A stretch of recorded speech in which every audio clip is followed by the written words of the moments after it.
আসসালামু আলাইকুম। হ্যাঁ, আচ্ছা, আমরা একটা জিনিস আপনাদের একটু বলি, সেটা হলো পরিসংখ্যান শুধু যে গুরুত্বপূর্ণ সাবজেক্ট বিষয়টা কিন্তু তা না। পরিসংখ্যানে খুব সহজে পাশ করা যায় বা ভালো রেজাল্টও করা যায়, কিন্তু অনেক সময় দেখা যায় যে মৌলিক ব্যবস্থাপনায় অনেকে ফেল করে, পরিসংখ্যানে ঠিক ফেল করে না। এর কারণটা কি? এর কারণটা হলো এই বিষয়গুলো তো অনেক লেখা, হুট করে যখন একজন ভাই বোন অনেকদিন পড়ালেখা গ্যাপ দিয়ে 3 ঘন্টা ধরে লিখতে শুরু করেন, তখন উনি একটা প্রশ্ন বা দুইটা প্রশ্ন লিখে আর লিখতে পারেন না, সময় শেষ হয়ে যায়, হাত চলে না। তো এই কারণে এই যে যে সাবজেক্ট গুলো, মৌলিক ব্যবস্থাপনা, তারপরে মানব সম্পদ, ব্যবসায় যোগাযোগ, এগুলো তো অনেক লেখা। ঠিক আছে, এই জন্য এগুলো কিন্তু বেশি গুরুত্ব দিয়ে পড়তে হবে। কিভাবে প্রশ্নটাকে একটা কাঠামোর মধ্যে আনা যায় বা ছোট করা যায়, হ্যাঁ, কিভাবে উত্তরটার মানে একটা ব্রেনের ভিতরে একটা চিত্র আঁকতে হবে যে এই প্রশ্নের উত্তরটা এরকম। আর সেটা যদি একে না যান, তখন হয়তো দেখা যাচ্ছে আপনার বানায় লেখা শুরু করতে হবে, আর বানায় লিখতে গেলে ভালো হবে না। ঠিক আছে, তখন মার্কসটা কমে আসে। আর মোটামুটি একটু পড়ে গেলে বা এই যে ক্লাসে যে আমি পড়ি, আপনারা শুনলেও দেখবেন যে আপনাদের কাজে লাগবে। ঠিক আছে, একটু এভাবে চিন্তা করে মোটামুটি পড়লে 3 বা 3-এর উপরে চলে যাবে আপনাদের পয়েন্টস। তো ঠিক আছে, আজকে ব্যবসায় যোগাযোগের প্রথম অধ্যায়টা আমরা পড়বো। এর আগে পরিসংখ্যানের প্রথম অধ্যায় হয়েছে, তারপরে অর্গানাইজেশনাল বিহেভিয়ারের প্রথম অধ্যায় হয়েছে। অর্গানাইজেশনাল বিহেভিয়ার শেষ করার পরে আমরা আবার পরিসংখ্যানে বোধহয় 3টা ক্লাস করছি। গত ক্লাসটাও পরিসংখ্যানের ছিল, মোটামুটি যত অঙ্ক করা দরকার ফার্স্ট ইউনিটের সবগুলো কিন্তু দেখাই দিয়েছি। ঠিক আছে, তো এখন ব্যবসায় যোগাযোগ পড়ি, পড়ার পরে আমাদের মৌলিক এবং মানব সম্পদের 2টা অধ্যায় আছে, ওই 2টা অধ্যায় শেষ করে প্রথম, তারপরে আমরা আবার পরিসংখ্যানে ফিরে আসব এবং পরিসংখ্যানের দ্বিতীয় তৃতীয় অধ্যায়গুলো ভালো করে শিখব। ঠিক আছে, তা আমি আপনাদের ব্যবসায় যোগাযোগের প্রথম অধ্যায়টা পড়াবো। দেখেন, সবগুলো অধ্যায় কিন্তু আপনাদের পড়তে হবে না। দশম ব্যাচের যে ভাই বোনরা আছেন, তাদের সাজেশন বই তৈরি হয়ে গেছে, তাদেরকে কিন্তু বলে দিচ্ছি যে কোন কোন অধ্যায় তাদের জন্য ইম্পর্টেন্ট। এখানে আহ ব্যবসায় যোগাযোগে অধ্যায় আছে 10টা। এই যে যেমন 10 নম্বর অধ্যায় থেকে কোনো প্রশ্ন কখনো আসে নাই। ইলেকট্রনিক যোগাযোগ, ইমেইল, আপনাকে কি বলে কি, SMS, তারপরে ফ্যাক্স ট্যাক্স, এগুলো আছে এখানে। ঠিক আছে, এগুলো মোটামুটি আমরা সবাই পারি। 8টা থেকে কোনো প্রশ্ন হয় না এরকম, এটা বাদ দিলেন। তারপরে প্রথম অধ্যায় থেকে প্রশ্ন হয়, এটা পড়লেন। ঠিক আছে, এখানে মোটামুটি আমরা প্রথম 5টা এখন পড়ে যাব। তবে আপনাদের সাজেশন বইতে লেখা থাকবে যে আপনারা কোন 5টা আপনাদের জন্য ভেরি ভেরি ইম্পর্টেন্ট। যেমন এই যে মৌখিক প্রতিবেদন, এই চ্যাপ্টারটা সহজ। তারপরে পেশাগত যোগাযোগ, এটাও পড়তে পারেন। ঠিক আছে, মোটামুটি এগুলো সবই সহজ, তার ভিতর দিয়ে কিছু কিছু নিয়মকরণ আছে মোটামুটি, এগুলো আমি পড়ে যাব। তা দেখেন, প্রথম অধ্যায়ে আমরা চলে যাই। এখানে 9টা প্রশ্ন আছে। আমি মূলত সবই পড়াই, প্রথম ক্লাসে সবগুলোই পড়াবো 1 থেকে 9 পর্যন্ত। আপনারা আপনাদের সাজেশন থেকে বেছে নেবেন, হয়তো 3, 4, 5টা প্রশ্ন পড়লেই হয়ে যাবে। ঠিক আছে, তা আপাতত আপনারা 9টাই দেখেন। সাজেশন বই বের হয়ে গেলে আপনারা প্রস্তুতি নিয়ে শুরু করেন, কারণ এখন তো দশম ব্যাচের ভাই বোনরা পরীক্ষা প্রস্তুতি নিচ্ছে, আপনাদের প্রস্তুতিটা চলবে। কিন্তু চূড়ান্ত যে সাজেশন, সেটা বের হলে আপনাদের প্রস্তুতিটা চূড়ান্ত ভাবে হবে আশা করি। আর তার আগে ফার্স্ট সেমিস্টারে বই সম্পর্কে মিনিমাম 5টা অধ্যায় সম্পর্কে আপনাদের মোটামুটি ভালো একটা আইডিয়া রাখতে হবে। ঠিক আছে, আইডিয়া রাখা আর পরীক্ষার জন্য প্রস্তুতি নেওয়াটা একটু তফাৎ। সাজেশন বের হলে আপনারা চূড়ান্ত প্রস্তুতি নেবেন, মোটামুটি এখনো সময় আছে। তো প্রথম প্রশ্নটা আমরা দেখি। দেখেন, যোগাযোগের ধারণা বা যোগাযোগের সংজ্ঞা একই জিনিস, ঠিক না? যদি বলে যোগাযোগের ধারণা দিন, যোগাযোগের সংজ্ঞা দিন, একই জিনিস। আবার যদি বলে ব্যবসায় যোগাযোগের ধারণা দিন বা ব্যবসায় যোগাযোগের সংজ্ঞা দিন, তখন কিন্তু একই জিনিস, তবে একটু তফাৎ আছে। শুধু যোগাযোগ আর ব্যবসায় যোগাযোগ আলাদা। এখন পরীক্ষায় যোগাযোগ আসলে আপনি ব্যবসায় যোগাযোগ কথাটা না বললেও হবে। আবার যদি ব্যবসায় যোগাযোগ আসে, তখন যোগাযোগের সাধারণ ধারণা দিয়ে অবশ্যই সেই ব্যবসায়িক যোগাযোগের কথাবার্তা বলতে হবে। সংজ্ঞাটার মধ্যে অবশ্যই পার্থক্য আছে। তা আমি পড়ি, কিভাবে আপনারা এই সংজ্ঞাটার উত্তরটা দিবেন সেটা আপনাদেরকে দেখাচ্ছি।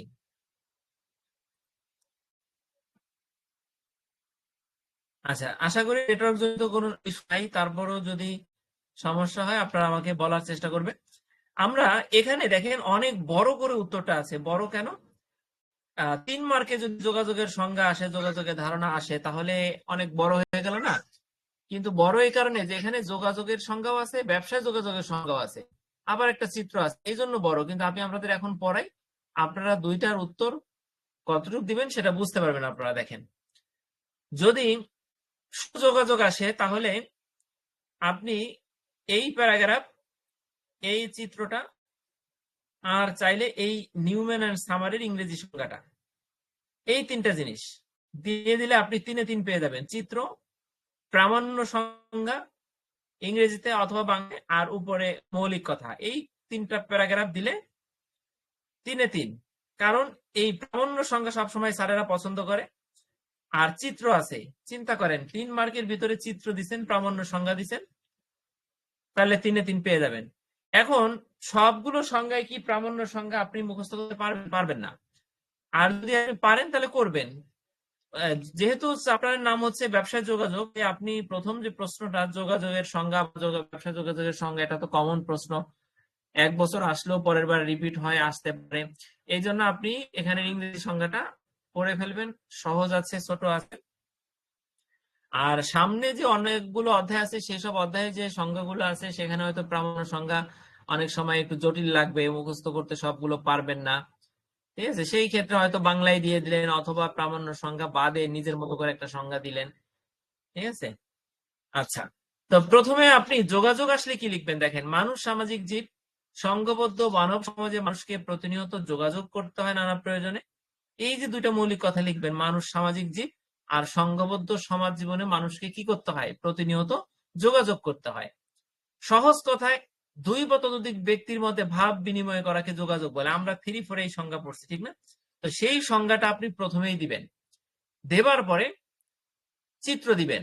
চিত্রটা অন পয়েন্ট অন দিবেন না, এখানে তো কোনো ইয়া নেই। লিখবেন যে নিচের চিত্রের মাধ্যমে যোগাযোগ ব্যবস্থার সাধারণ ধারণা পাওয়া যায়, তারপরে চিত্র রাখবেন। চিত্রটা কি? প্রেরক। দেখেন, প্রেরক মানে আমি মনে করেন এই যে কথা বলতেছি, এটা একটা যোগাযোগ, অবশ্যই একটা যোগাযোগ, ঠিক না? আচ্ছা, তা আমি প্রেরক, আমি কথা বলতেছি, এইটা আমি কথা বলতেছি, আমার কথার মাধ্যমে বা আমার থেকে বেরোচ্ছে কোনটা? তথ্য। আমার থেকে তথ্য বেরোচ্ছে, এই তথ্যটা আবার কার কাছে যাচ্ছে? আপনার কাছে যাচ্ছে। এখানেই যোগাযোগ কিন্তু শেষ না। আমার কাছ থেকে তথ্য আপনার কাছে গেলেই আমরা মনে করি যোগাযোগ হয়ে গেল, শেষ না। যেমন আমি এই যে কথা বলতেছি, অনেক সময় হয় কি আপনারা ক্লান্ত থাকেন, আপনাদের বাচ্চা ঘুমায়, আপনারা কথা বলেন না, কেউ কোনো প্রকার রেসপন্স করেন না, সালামের উত্তর দিলে সালাম দেন না, বুঝতে পারলেন কিনা সেটাও কোনো কিছু বলেন না, কোনো জিনিস আমি ভুল পড়ালেও আপনারা অনেক সময় ধরেন না কথার কথা। এটা হলো একমুখী যোগাযোগ। একমুখী যোগাযোগ আসবে, পরীক্ষায় পড়বেন। দ্বিমুখী যোগাযোগ, যদি যোগাযোগটা একমুখী হয়, তখন চিত্রের দিকে তাকান, প্রেরক থেকে তথ্যটা প্রাপকের দিকে যাবে, যাওয়ার পরে ওখানেই শেষ, আর কোনো কিছুই ঘটবে না। আমি এই যে আপনাদের তথ্য দিচ্ছি, আপনারা নিচ্ছেন, নেবার পরে ওই পর্যন্ত শেষ। আপনারা কোনো ফিডব্যাক, মানে বাংলায় বলে ফলাবর্তন, কোনো ফলাবর্তন আপনারা দিচ্ছেন না। না দিলে এই যোগাযোগটা কিন্তু সফল হচ্ছে না, সার্থক হচ্ছে না। এখন এই প্রাপক থেকে যদি ফলাবর্তন বা ফিডব্যাক যদি প্রেরকের নিকট আসে, তাহলে বুঝতে হবে যোগাযোগটা পরিপূর্ণ হয়েছে। বুঝতে পারছেন? তাহলে অবশ্যই আপনি প্রেরক, তথ্য, প্রাপক, এরপরে আবার তীর চিহ্ন দিয়ে ফলাবর্তন বা ফিডব্যাকটাকে প্রেরকের দিকে পাঠাবেন। নিচে লিখবেন সাধারণ যোগাযোগ ব্যবস্থা। 2টা প্যারাগ্রাফ শেষ। এই যে একটা প্যারাগ্রাফ, এই যে একটা প্যারাগ্রাফ, এই দুটো আপনি দিবেন। দেবার পরে সরাসরি আপনি চলে যাবেন নিউম্যান এন্ড সামারের মতে। ওনারা কি বলছেন, দুজন কি বলছেন, বাংলা ইংরেজিতে বানানটা দেখেন, Newman and Summer, SUMMER। এদের মতে communication is an exchange of facts, ideas, opinions or emotion. 4টা জিনিস, ফ্যাক্টস, আইডিয়া, অপিনিয়ন, ইমোশন, এই 4টা জিনিস বাই 2 অর মোর পারসন। আবার পড়ি, নিউম্যান এন্ড সামারের মতে communication is an exchange of facts, ideas, opinions or emotions by 2 or more persons. Clear? সংজ্ঞাটা খুব ইজি। অর্থাৎ যোগাযোগ হলো 2 বা ততোধিক ব্যক্তির মধ্যে কোনো ঘটনা, ধারণা, মতামত বা আবেগ, এই কয়টা জিনিসের বিনিময়। এখানে ব্যক্তিতে একটা আকার বেশি হয়ে গেছে ভুলবশত। আচ্ছা, ব্যক্তিতে আকার হয় না, আমরা জানি। যোগাযোগ হলো 2 বা ততোধিক ব্যক্তির মধ্যে কোনো ঘটনা, ধারণা, মতামত বা আবেগের বিনিময়। ক্লিয়ার সংজ্ঞাটা? আপনি এই যে 3টা প্যারাগ্রাফ দিলে 3-3। আচ্ছা, এখন যদি ব্যবসায় যোগাযোগ বলে, তখন কি আমি এই 3টা প্যারাগ্রাফের মধ্যে ব্যবসা শব্দটাকে আনছি? আনি নেই। তার মানে কি, ব্যবসায় যোগাযোগের সংজ্ঞাটা, ধারণাটা হলো না। এখন ব্যবসায় যোগাযোগ আসলে আপনি কি লিখবেন সেটা এখন একটু দেখাই দেই। ব্যবসায় যোগাযোগ আসলে আপনি যদি চান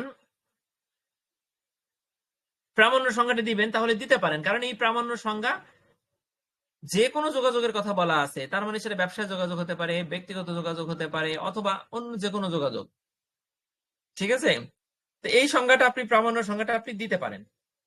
দেবার পরে আপনি এই প্যারাগ্রাফে চলে যাবেন, অথবা এই প্যারাগ্রাফটাই দিলে ব্যবসায় যোগাযোগের সংজ্ঞাটা হয়ে যাবে। আমি এই প্যারাগ্রাফটা একটু পরে আপনাদের। নির্দিষ্ট লক্ষ্য অর্জনের জন্য একাধিক ব্যক্তির মধ্যে তথ্য, ধারণা, চিন্তা ভাবনার পারস্পরিক বিনিময় করাকে যোগাযোগ বলে। এই কথাটাই ব্যবসায় যোগাযোগের সংজ্ঞা নাই, কিন্তু কেন এটা দিলাম? কারণ ব্যবসা যোগাযোগের প্যারাগ্রাফের মধ্যে আপনাকে ব্যবসায় শুধু যোগাযোগ কাকে বলে সেটা আপনাকে প্রথমে বলে নিতে হবে। যোগাযোগ কাকে বলে সেটা আপনি প্রথমে বললেন। নির্দিষ্ট লক্ষ্য অর্জনের জন্য আমরা এই যে কথা বলতেছি, এই যে আমি আপনাদেরকে চিৎকার করে পড়াচ্ছি, নির্দিষ্ট লক্ষ্য অর্জনের জন্য কিনা বলেন, এটা তো নিছক কথা না। তার মানে যে কোনো যোগাযোগের নির্দিষ্ট লক্ষ্য অর্জনের জন্য একাধিক ব্যক্তির মধ্যে তথ্য, ধারণা, চিন্তা ভাবনার পারস্পরিক বিনিময় করাকে যোগাযোগ বলে। এই কথা বলবেন, বলার পরে লিখবেন যোগাযোগের একটি গুরুত্বপূর্ণ অংশ হলো ব্যবসা যোগাযোগ। এক কথায় ব্যবসা পরিচালনা সংক্রান্ত যোগাযোগকে ব্যবসায় যোগাযোগ বলা হয়। এই যে ব্যবসায় যোগাযোগের সংজ্ঞা কিন্তু শেষ। এইটা দেবার পরে দ্বিতীয় প্যারাগ্রাফ দিয়ে, এখানে দ্বিতীয় প্যারাগ্রাফ দেয়নি কেন? কারণ হচ্ছে যে একটা 3 মার্কের প্রশ্ন আমি কতগুলো প্যারাগ্রাফ দিব, কতটুকু জায়গা নিব আপনি দেখে ভয় পাবেন, কিন্তু মূলত 3 মার্কের প্রশ্নের মধ্যে 2টা প্রশ্নের উত্তর আছে বিধায় এটা একটু বড় মনে হচ্ছে। যদি আমার আলাদা আলাদা করে দিলে বোধহয় ভালো হতো না, 1 দিয়ে 2 দিয়ে আবার ব্যবসায় যোগাযোগ, পরবর্তী সংস্করণে এটা আলাদা করে দিব। আচ্ছা, তাহলে দেখেন এখানে ব্যবসা যোগাযোগের সংজ্ঞা কিন্তু শেষ। এখন নিচের সংজ্ঞাটা আরো স্পষ্ট, আরো সুন্দর। 3 মার্কে আসলে আপনি এতটুক দিয়ে একটা প্যারাগ্রাফ দিয়ে দিলে হয় না। 3 মার্কেরও একটা ওজন আছে। 3 মার্কের ওজনটা কমপক্ষে আপনার খাতায় ফুল পেজ হতে পারে, অথবা ফুল পেজ থেকে একটু কম, মিনিমাম অর্ধেকের থেকে বেশি হতে পারে 3 মার্কের। বুঝতে পারছেন? 5 মার্কটা আমরা সাধারণত খাতা গুনবো না, প্রশ্নটা যা সেইভাবে আমরা উত্তর লিখবো, কিন্তু 3 মার্কে একেবারে ছোট মনে করবেন না। 3 মার্কে আপনি আপনার আপনার এই যে মার্জিন করে আপনি যদি 3 মার্ক এতটুকু লিখে দেন, তাহলে কিন্তু এটা হয় না। বুঝতে পারছেন? আচ্ছা, তাহলে আমি এই প্যারাগ্রাফটা পড়ি। ব্যবসা পরিচালনার জন্য, দেখেন এই সংখ্যাটা আমি আপনাদের এখনই মুখস্থ করাই দিব, খুব খুব ইজি, খুব ইন্টারেস্টিং। দেখেন, ব্যবসা পরিচালনার জন্য উৎপাদন, বন্টন এবং এদের সহায়ক কার্যক্রম পরিচালনার জন্য, 2টা কথা বলে ফেলছি। একটা হলো ব্যবসা পরিচালনার জন্য, 2 নম্বরে উৎপাদন, বন্টন এবং এদের সহায়ক কার্যক্রম পরিচালনার জন্য। শেষ, 2টা জন্য বলে ফেললাম না? এবার দেখেন, প্রতিষ্ঠানের অভ্যন্তরীণ এবং বাহ্যিক বিভিন্ন ব্যক্তি বা প্রতিষ্ঠানের সাথে, এখানে 2 ধরনের জিনিস বলছি, একটা হলো অভ্যন্তরীণ এবং বাহ্যিক, মানে ভিতরের এবং বাইরের। বিভিন্ন ব্যক্তি ও প্রতিষ্ঠানের সাথে আমরা অভ্যন্তরে একজন অফিসার আরেকজন অফিসারের সাথে যোগাযোগ করি, বাইরের একজন অফিসার আরেকজন অন্য প্রতিষ্ঠানের কোনো ব্যক্তির সাথে, কর্তা ব্যক্তির সাথে আমরা যোগাযোগ করি। আবার হতে পারে একজন ব্যক্তির সাথে যোগাযোগ করতে পারি, আবার হতে পারে ব্যক্তির সাথে করিনি, প্রতিষ্ঠানের সাথে করছি, মেইল করছি, চিঠি লিখছি, তাহলে ওটা কি ব্যক্তিকে না লিখে প্রতিষ্ঠানকে তো লিখতে পারি।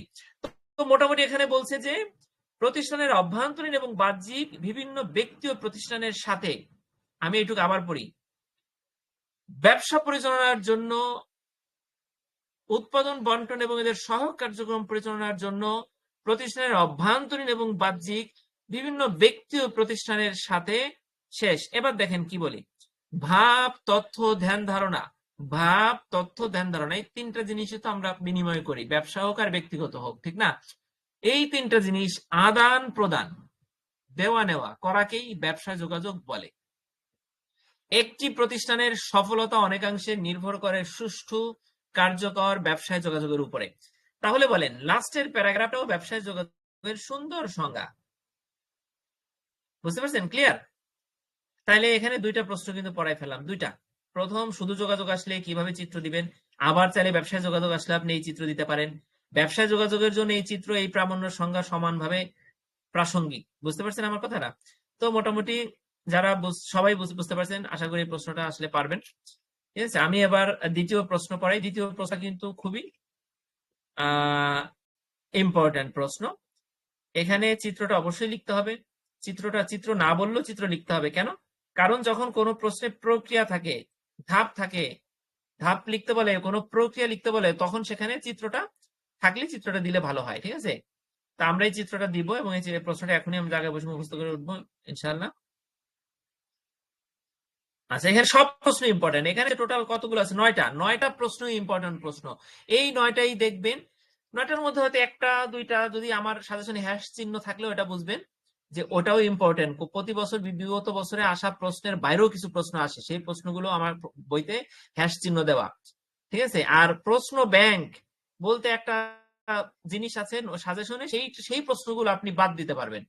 অন স্টার বাদ দিতে পারবেন, হ্যাশ বাদ দিতে পারবেন, কিন্তু মনে রাখবেন যে অন স্টার আপনি বাদ দিলেন কিন্তু কারোর জন্য ইম্পর্টেন্ট, আবার হ্যাশ হয়তো আসবে না, কিন্তু যদি আসে তাহলে হ্যাশ থেকে আসার সম্ভাবনা আছে। মোটামুটি এভাবে সাজানো আছে, আপনি দেখলে বুঝতে পারবেন। যাই হোক, আমরা প্রথম প্রশ্নটা পড়লাম, দ্বিতীয় প্রশ্নটা আপনাদের পড়াই।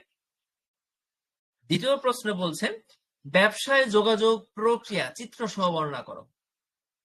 তা আমরা চিত্রটা লিখবো। চিত্রের মধ্যে টোটাল দেখেন, চিত্রে এখানে সাতটা পয়েন্ট না, চিত্র 7টা পয়েন্ট আছে। জাস্ট চিত্রের পয়েন্ট গুলো এখানে আমরা লিখে দিব। ঠিক আছে? তো ভূমিকাটা কিভাবে লিখবো আমরা একটু দেখি। আচ্ছা, ভূমিকার মধ্যে এটা শুধু ভূমিকা না, এটা যদি ব্যবসায় যোগাযোগ প্রক্রিয়া কাকে বলে সংজ্ঞাকার এসে যায়, তাহলে কিন্তু এটা আপনি লিখতে পারবেন। ঠিক আছে? চাইলে এটাকে একটু ছোট করতে পারবেন, কিন্তু এইগুলোকে ছোট করতে পারবেন না। এখানে 7টা পয়েন্ট আছে, 7টা পয়েন্টের মধ্যে আছেই ছোট করা, যা আছে তাই লিখবেন। ঠিক আছে? আচ্ছা, এইটা ভূমিকাটা ছোট করবেন। আমি পড়ি। যে পদ্ধতি বা কৌশল প্রয়োগ করে ব্যবসা প্রতিষ্ঠানে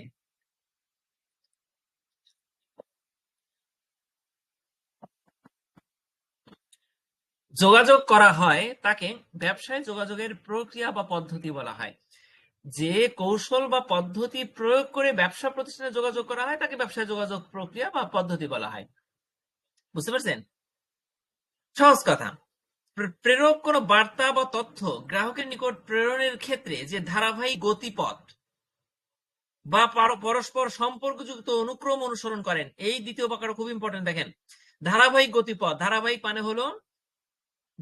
মানে হলো এইখান থেকে যদি শুরু করে এটা যদি 1 নাম্বার হয় তাহলে এটা হবে 2। কোনোভাবেই এই প্রশ্নের ক্ষেত্রে পয়েন্টস গুলো এলোমেলো করতে পারবেন না। অন্য অনেক প্রশ্নে পয়েন্ট এলোমেলো করা যায় না, এটা কিন্তু এলোমেলো করা যাবে না। বুঝতে পারছেন? তো এই জন্য এখানে বলা হয়েছে যে তথ্য গ্রাহকের নিকট প্রেরণের ক্ষেত্রে যে ধারাবাহিক গতিপথ বা পরস্পর সম্পর্কযুক্ত, মানে এর সাথে এর সম্পর্ক, এর সাথে এর সম্পর্ক রয়েছে, এর সাথে এর সম্পর্কযুক্ত, রিলেটেড, অনুক্রম অনুসরণ করে তার সমষ্টিকে যোগাযোগ প্রক্রিয়া বলা, অর্থাৎ পুরোটা মিলে যোগাযোগ প্রক্রিয়া। অর্থাৎ যোগাযোগ প্রক্রিয়া হলো দুই বা ততোধিক পক্ষের মধ্যে যোগাযোগ স্থাপনের কতিপয় স্তর ধাপের সমষ্টি। ঠিক আছে? ক্লিয়ার?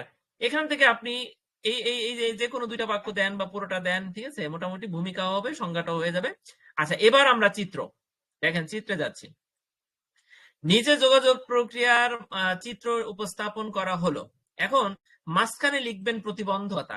এটা কিন্তু ধাপ না, যোগাযোগ প্রক্রিয়ার ধাপ না, তবে আপনি চাইলে অতিরিক্ত অংশ হিসাবে আপনি প্রতিবন্ধকতার বিবরণ দিতে পারেন। তবে প্রতিবন্ধকতার কথাটা আমরা 7 নাম্বার পয়েন্টেই লিখে দেব। ঠিক আছে? জি বাবা, পড়াচ্ছি তো বাবা।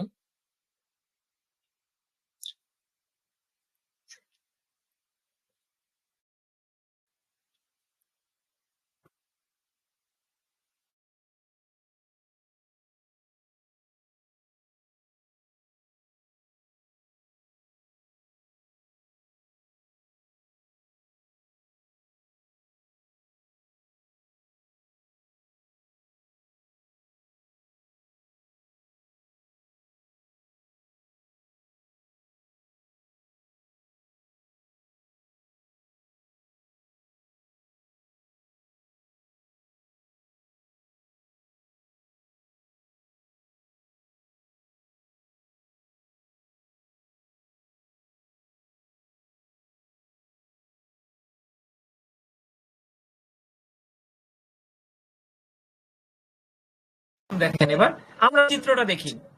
চিত্রে প্রথমেই লিখবো ধারণার উন্নয়ন। এখানে আছে, দেখেন চিত্রের বাম পাশের যে পয়েন্ট সেটা হলো ধারণার উন্নয়ন। ঠিক আপনি যখন লিখবেন প্রথম 1 নম্বর পয়েন্ট ওটা লিখবেন। ধারণার উন্নয়ন মানে কি? এইখানে আমরা যে মনে করেন যে এই যে আমি ক্লাসটা নিচ্ছি বা আপনার সাথে আমি কথা বলতেছি, এখানে আমার তো প্রথমে পরিকল্পনা থাকে, আমাদের পরিকল্পনা থাকে যে আজকে আমরা কোন সাবজেক্ট পড়বো, ঠিক না? অথবা আপনি কাউকে মেসেজ দিবেন বা কাউকে কল দিবেন, কল দেবার ঠিক 1 মিনিট আগে বা 1 সেকেন্ড আগে হলেও আপনি কিন্তু একটা চিন্তা করেন যে এই ফোনটা দিচ্ছি, আমি ফোন দিয়ে এই কথাটা বলবো, ঠিক আছে? তো এইটা হলো ধারণার উন্নয়ন, বা কিভাবে তাকে কি বলে সম্বোধন করবেন, তার সাথে আপনার কথাটা কেমন হবে, খুব রাগান্বিত হবেন নাকি খুব ভদ্র ভাষায় ব্যবহার করবেন, এই নানান কিছু কিন্তু আমরা এই ধারণার উন্নয়নের পয়েন্টের মধ্যে আমরা রাখবো, ঠিক আছে? তো ধারণার উন্নয়নের পরে আপনি তাকে আহ সরাসরি কল দিচ্ছেন না, কিন্তু আপনি চিন্তা করে রাখলেন, রাখার পরে আপনি কিন্তু হয় বার্তাটা আপনি লিখলেন। আমরা হোয়াটসঅ্যাপে যখন মেসেজ দিই বা এসএমএস দিই তখন কিন্তু লিখি, আগে চিন্তা করি, চিন্তা করার পরে আমরা প্রেরণযোগ্য করে বার্তাকে সাজাই, বানান টানান ভুল আছে কিনা দেখি। অথবা কল দেবার আগেও কিন্তু আমরা কয়েকবার নিজেরা বলি ওকে কি বলবো একটু শিখাই দাও, অথবা আপনি নিজেও তার সামনে গিয়ে বলেন, হ্যাঁ, অনেক ক্ষেত্রে। তো এইভাবে আমরা বার্তাকে অডিও হোক, টেক্সট হোক, ভিডিও হোক, আমরা কিন্তু আগে সাজাই। 1 নাম্বার গেল, 2 নাম্বার গেল, 3 নাম্বারে কি আছে? মাধ্যম নির্বাচন। এখন আপনি হোয়াটসঅ্যাপে পাঠাবেন নাকি মেসেঞ্জারে পাঠাবেন নাকি এসএমএস করবেন নাকি সরাসরি কল দিবেন নাকি ফ্যাক্স নাকি ইমেইল, হ্যাঁ, এইগুলো আপনি নির্বাচন করলেন, করার পরে বার্তাটা আপনি পাঠাই দিলেন। মাধ্যম হোয়াটসঅ্যাপ নির্বাচন করে হোয়াটসঅ্যাপে মেসেজ রেখে চাপ দিলেন, ওই চাপ দিলেন, সেন্ড করলেন, ওইটা কিন্তু একটা পয়েন্ট, বার্তা প্রেরণ। বার্তা প্রেরণের পরে বার্তাটা চলে গেল, তখন বার্তা গ্রহণ, এটা আর আপনার হাতে থাকলো না, বার্তাটা গ্রহণ করলো অন্য কেউ, যাকে পাঠালেন সে গ্রহণ করলো। গ্রহণ করার পরে সে কিন্তু মেসেজটা দেখে বারবার পড়ে, একাধিকবার পড়তে পারে, বার্তার অর্থ উদ্ধার করার চেষ্টা করে, অর্থটা বোঝার পরেও সে বারবার পড়ে যে কি বলছে, কি উত্তর দিব, বারবার দেখে। আচ্ছা, দেখার পরে তার মধ্যে একটা প্রতিক্রিয়া তৈরি হয়, সেটাকে সে ফিডব্যাক বা ফলাবর্তন আকারে এই প্রতিক্রিয়াটা সে পাঠায় দেয়। পাঠানোর পরে আবার আমার মধ্যে ধারণা, মনে করেন আমি এই যে আপনাকে পড়াচ্ছি, এখন আপনি যদি কোনো প্রকার কারেকশন দেন, আমাকে বলেন যে এইভাবে ওইভাবে, হ্যাঁ ভাই এখন ক্লাস নিয়েন না, আর একটু টাইম বাড়ান, কোনো কিছু একটা বলেন আপনি, তখন কিন্তু আমার মধ্যে ধারণার উন্নয়ন হবে। পরবর্তীতে কিন্তু আমি যখন আবার ক্লাস নিব তখন কিন্তু ওইটা মাথায় রেখে আমি ক্লাসটা নিব, আমি যোগাযোগ করবো আপনার সাথে, ঠিক না? অথবা আপনার যে কোনো পরামর্শ আমি নিয়ে পরবর্তীতে আবার যখন যোগাযোগ করবো তখন এটা আমি চিন্তা করবো। তাহলে দেখেন যোগাযোগ প্রক্রিয়াটা কেন প্রক্রিয়া বলছে? প্রক্রিয়া মানে কি? প্রক্রিয়া মানে হলো সিস্টেমেটিক ওয়ে, অবশ্যই এটা একটা ধারাবাহিক ভাবে আসবে এবং এটা চক্রাকারে চলতে থাকবে, এটা হলো প্রক্রিয়া। তো আমরা তাই দেখলাম যে চিত্রে চক্রাকারে চলতে থাকলো, আর মাঝে হলো প্রতিবন্ধকতা। প্রতিবন্ধকতা নাই কোথায় বলেন তো? কেন মাঝে? কারণ প্রতিবন্ধকতা মাধ্যম নির্বাচনের ক্ষেত্রেও আছে, বার্তা প্রেরণের ক্ষেত্রেও আছে। আমাদের টেলিগ্রামে মাঝে মধ্যে কথা স্পষ্ট ডিসকানেক্টেড হয়ে যায়, এটা একটা প্রতিবন্ধকতা। তার মানে সব ধরনের প্রতিবন্ধকতা আমাদের থাকতে পারে, ঠিক আছে? আচ্ছা, গেল। এবার আমরা এই যে কথাগুলো আমি এই মাত্র বললাম সেই কথাগুলোই কিন্তু এখানে আছে, আমি একবার করে পড়ে গেলেই হবে, আপনারা বুঝতে পারবেন। দেখেন, ধারণার উন্নয়ন, যোগাযোগকারী কি বিষয়ে, কখন, কোথায়, কিভাবে বার্তা প্রেরণ করবে তা নির্ধারণ করে, এটি পরিকল্পনা স্তরও বলা হয়। শেষ। 2 নাম্বার, প্রেরণযোগ্য করে সাজানো, বার্তাটি সহজবদ্ধ করার জন্য আপনি একটা বাক্য লিখবেন, সেখানে একটু উপযুক্ত ভালো কথাবার্তা লিখেন, বার্তাটি সহজবদ্ধ করার জন্য উপযুক্ত শব্দ, সংকেত, প্রতীক ব্যবহার করে গঠিত হয় যাতে প্রাপক সহজে বুঝতে পারে। আমরা একটা বাক্য লিখছি বা 2টা বাক্য লিখছি, তা সেটাকেও আমরা কি করছি? একটু সমৃদ্ধ করছি, ঠিক আছে? একেবারে সহজ কথা বললে মান খারাপ হয়ে গেলে স্যার মার্কস কম দিবে। 3 নম্বরে আছে মাধ্যম নির্বাচন। দেখেন, মৌখিক, লিখিত বা প্রযুক্তি ভিত্তিক বিভিন্ন মাধ্যম, ইমেইল, টেলিফোন ব্যবহার করে বার্তা প্রেরণের উপযুক্ত মাধ্যম নির্বাচন করা হয়। অথবা আপনি লিখতে পারেন যেখানে ভয়েস মেসেজ দেবার জন্য অথবা টেক্সট মেসেজ দেবার জন্য বিভিন্ন দিতে পারি। হ্যাঁ, আমরা কি চিঠি লিখছি, মাঝে মধ্যে কাকে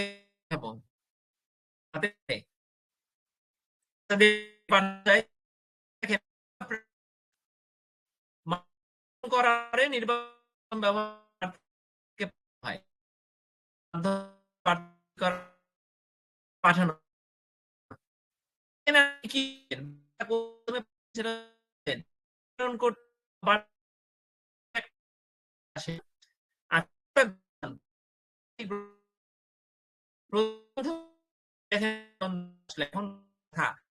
এখন শুধু 5 নাম্বার দেখ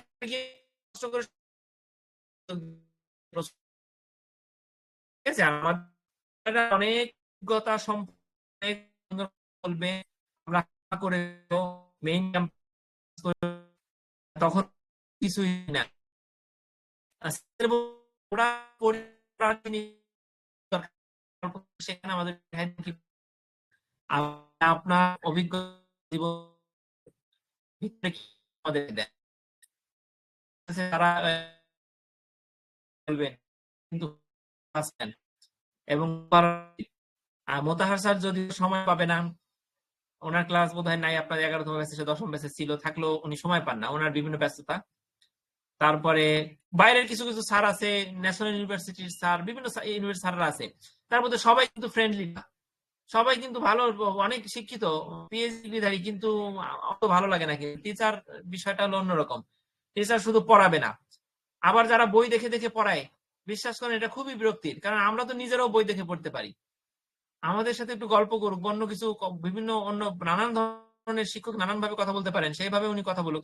অনেক স্যার আছে বই দেখে পড়াই যাচ্ছে পৃষ্ঠার পর পৃষ্ঠা, এই ক্লাসগুলো আসলে ঘুম আসে, আমরা বউ ছেলে মেয়ে রেখে সারাদিন সারা সপ্তাহ অফিস করে এই ক্লাস করার জন্য আসলে শুক্রবারে আমরা কেউ যাই না, ক্লাসটা হবে আনন্দদায়ক, ঠিক আছে?